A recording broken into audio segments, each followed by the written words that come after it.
Hello students, आज का हमारा टॉपिक है फायर आर्म्स, जिसमें हम introduction of fire arms and it's classification mention करेंगे। फायर आर्म्स जो है अधिकतर आपकी बंदूकें या फिर कोई भी नली वाली बंदूकें जो हैं बैरल्ड वेपन्स जो हैं कहलाती हैं, और इसको एक सिंगल इंडिविजुअल ही यूज़ कर सकता है।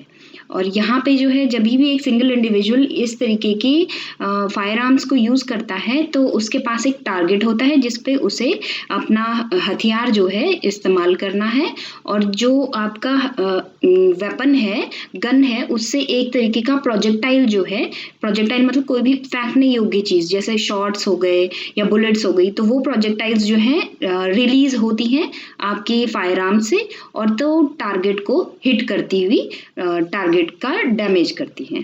तो यहाँ पे जो है ये प्रोजेक्टाइल्स जो है किस तरीके से मूव होते हैं, तो प्रोजेक्टाइल का जो मूवमेंट है वो बेसिकली एक केमिकल प्रोपेलेंट के कारण होता है।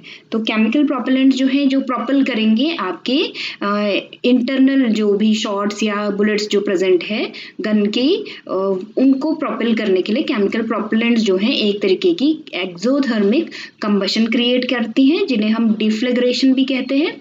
और ये एक्सोथर्मिक कंबशन के कारण जो आपके बुलेट्स हैं उनमें हाई प्रेशर गैस जो है वो एक्सपैंड होने लगती है, जिसके कारण कि जो प्रोजेक्टाइल्स हैं वो मूव कर जाते हैं और अपने टारगेट को हिट करते हैं। तो ये जो है बेसिकली फायर आर्म जो है वर्क करता है ऐसे। और नेक्स्ट हम देखें तो नेशनल इंटरनेशनल लेवल पे फायर आर्म्स की जो है बहुत ज़्यादा ज़रूरत आज की डेट में होती है, क्योंकि हम देखें तो अधिकतर जो आपकी पुलिस है या आर्मी है या फिर लोकल इन्वेस्टिगेशन टीम हो, चाहे इंटरनेशनल इन्वेस्टिगेशन टीम हो, उन सबको फायर आर्म्स की ज़रूरत पड़ती है। और यहाँ पे हम देखें फॉर सिक्योरिटी पर्पस जो है फायर आर्म्स बेसिकली ज़्यादातर यूज़ किए जाते हैं। तो फायर आर्म्स की डेफिनेशन जो यूनाइटेड नेशंस ने दी है वो है कि कोई भी ऐसा पोर्टेबल बैरल्ड वेपन जो कि एक्सपेल करता है बुलेट्स को, शॉट्स को या प्रोजेक्टाइल को बाय एन एक्सप्लोजिव, जो एक्सप्लोजिव के कारण बुलेट, शॉट और प्रोजेक्टाइल्स को मोशन प्रोवाइड करेगा। एक्सप्लोजिव्स में हम बेसिकली कोई भी विस्फोटक जो है आपके केमिकल्स उनको यूज करते हैं, और इसमें एक्सक्लूड किए जाते हैं एंटीक फायर आर्म्स जो 1899 से पहले के बने होंगे। तो ये यूनाइटेड नेशंस की डेफिनेशन है फायर आर्म्स की। इंडिया में बात करें तो आर्म्स एक्ट 1959 जो है वो डिफाइन करता है फायर आर्म्स को कि कोई भी ऐसा आपका आर्म या वेपन जो कि प्रोजेक्टाइल के थ्रू किसी भी ऑब्जेक्ट को हिट करेगा, या फिर प्रोजेक्टाइल जो है वो कभी भी किसी एक्सप्लोजिव मटेरियल के कारण मोशन पाएगा और किसी ऑब्जेक्ट को हिट करेगा, तो उसे हम फायर आर्म कहेंगे। तो यहाँ पे जो है एक्सप्लोजिव्स और प्रोजेक्टाइल्स की कैटेगरी में फायर आर्म्स को हमने 4 भागों में बांटा है।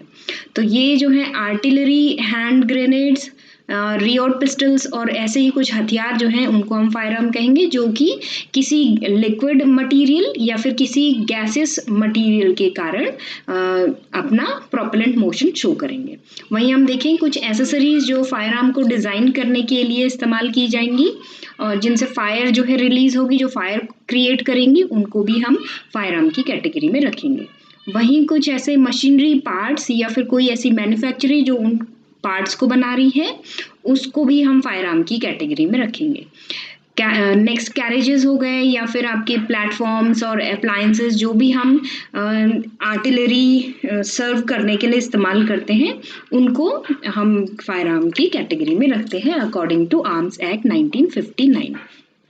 और अगर हम स्मॉल आर्म मैन्युफैक्चरर कंपनीज की बात करें वर्ल्ड वाइड, तो कुछ ऐसी कंपनीज हैं जैसे browning, Remington, Colt, Mossberg, Walther, Glock, ये कुछ कंपनीज हैं जो इंटरनेशनली मैन्युफैक्चर करती हैं स्मॉल आर्म्स को। और इंडिया की बात करें तो इंडिया में जो है ऑर्डिनेंस फैक्ट्री हो गया, ये जितनी भी ऑर्डिनेंस फैक्ट्रीज हैं वो सब मैन्युफैक्चर करती हैं फायर आर्म्स को। क्लासिफिकेशन ऑफ फायर आर्म्स की बात करें तो जनरली फायर आर्म्स को अलग अलग क्राइटेरिया के बेसिस पे क्लासिफाई किया जाता है। तो कुछ क्राइटेरियाज जो हम यहाँ पे यूज़ कर रहे हैं वो है लेवल ऑफ हार्म, जो फायर आर्म से हार्म प्रोड्यूस हो रहा है उसके बेसिस पे हम क्लासिफाई करेंगे फायर आर्म्स को पहला। देन ट्रेडिशनल स्ट्रक्चर कैसा है फायर आर्म का, उसके बेसिस पे हम फायर आर्म्स को क्लासिफाई करेंगे। नेक्स्ट पोर्टेबल है कि नहीं है हमारा वेपन, उसके बेसिस पे भी हम फायर आर्म को क्लासिफाई करेंगे। नेक्स्ट हो गया फिजिकल कैरेक्टरिस्टिक्स, साइज, सपोर्ट कितना दे रही है आपकी, वो आपके इस बेसिस पे भी हम फायर आर्म्स को क्लासिफाई करेंगे। और एट लास्ट हम किस तरीके से वेपन जो है वो एक्शन ले रहा है या काम करता है उसके बेसिस पे भी हम फायर आर्म्स को क्लासिफाई करेंगे। और कुछ common types of fire arms को भी हम यहाँ पे मेंशन करेंगे, जैसे रिवॉल्वर, पिस्टल, शॉटगन, राइफल, सब मशीन गन और मशीन गन्स। दूसरा क्लासिफिकेशन है ट्रेडिशनल स्ट्रक्चर के बेसिस पे। तो दो तरीके की क्लासिफिकेशन यहाँ पे होंगे ट्रेडिशनल स्ट्रक्चर के बेसिस पे, एक है कन्वेंशनल वेपन्स का, दूसरा है नॉन कन्वेंशनल वेपन्स का।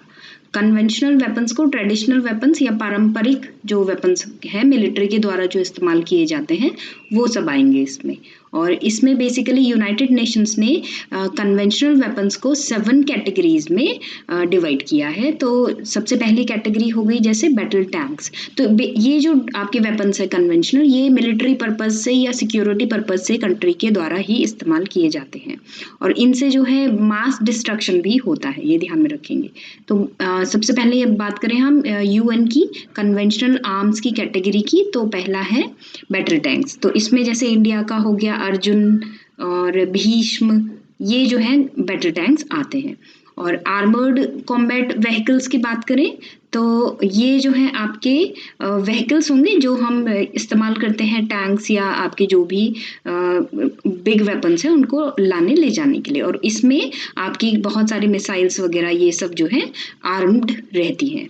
तो ये जो है व्हीकल्स जैसे आपकी टाटा हो गया, महिंद्रा हो गया, ये सब जो है इन व्हीकल्स को बनाती है। नेक्स्ट आ गया लार्ज कैलिबर आर्टिलरी सिस्टम। तो ये जो है इनमें ज़्यादा कैलिबर जो है प्रेजेंट होगा। तो कैलिबर मतलब जैसे इनकी ज़्यादा मारक क्षमता जो है वो ज़्यादा होगी। तो बेसिकली आर्टिलरी सिस्टम ये एक बड़ा गन्स का एक बड़ा सिस्टम जो है होगा। तो जैसे हम बात करें इंडिया का धनुष, तो धनुष जो है वो 45 कैलिबर का आर्टिलरी सिस्टम है। वहीं हम देखिए कॉम्बैट एयरक्राफ्ट, जिसमें कि आपके मैन्ड हों या अनमैन्ड एरियल व्हीकल्स आएंगे। जो भी एरियल व्हीकल्स हैं उनमें हम आदमी भी रह सकते हैं या फिर वो टोटली कंप्यूटराइज या सिस्टमेटिक ढंग से ऑटोमेटिक काम करेगी। तो ऐसे कॉम्बैट एयरक्राफ्ट भी आते हैं। तो इनमें जो भी विमान आएंगे वो है आपके जैसे इंडिया में जो मेंशन कर रही हूँ मैं, जैसे MiG-21 हो गया या फिर तेजस हो गया, जो हिंदुस्तान एरोनॉटिक्स लिमिटेड जो है बनाता है, और इसके अलावा अपाचे, नेत्रा, काफ़ी सारे हैं। नेक्स्ट हम देखें अटैक हेलीकॉप्टर्स। तो अटैक हेलीकॉप्टर्स जो हैं आपके एयरक्राफ्ट से थोड़े छोटे होंगे और ये अटैक करने के लिए डिज़ाइंड होंगे। तो जैसे हम बात करें मिग हो गया आपका, मिग और चिनूक हो गया, और हिंदुस्तान एरोनॉटिक्स लिमिटेड का एक और है ध्रुव, ये हो गए आपके, ये सारे आपके अटैक हेलीकॉप्टर्स हैं इंडिया में जो यूज़ होते हैं। वहीं हम वारशिप्स की बात करें तो वारशिप्स जो है आपकी जो नेवी के द्वारा इस्तेमाल की जाएंगी। तो जैसे INS चेन्नई हो गया या फिर INS रणवीर, रणविजय, राजपूत, ये सब INS के जो है वॉरशिप्स इस्तेमाल किए जाते हैं इंडिया में। और नेक्स्ट है मिसाइल्स एंड मिसाइल लॉन्चर्स। तो मिसाइल्स एंड मिसाइल लॉन्चर्स में आते हैं आपकी जितनी भी तोप होंगी, मिसाइल्स जो इस्तेमाल करेंगे हम।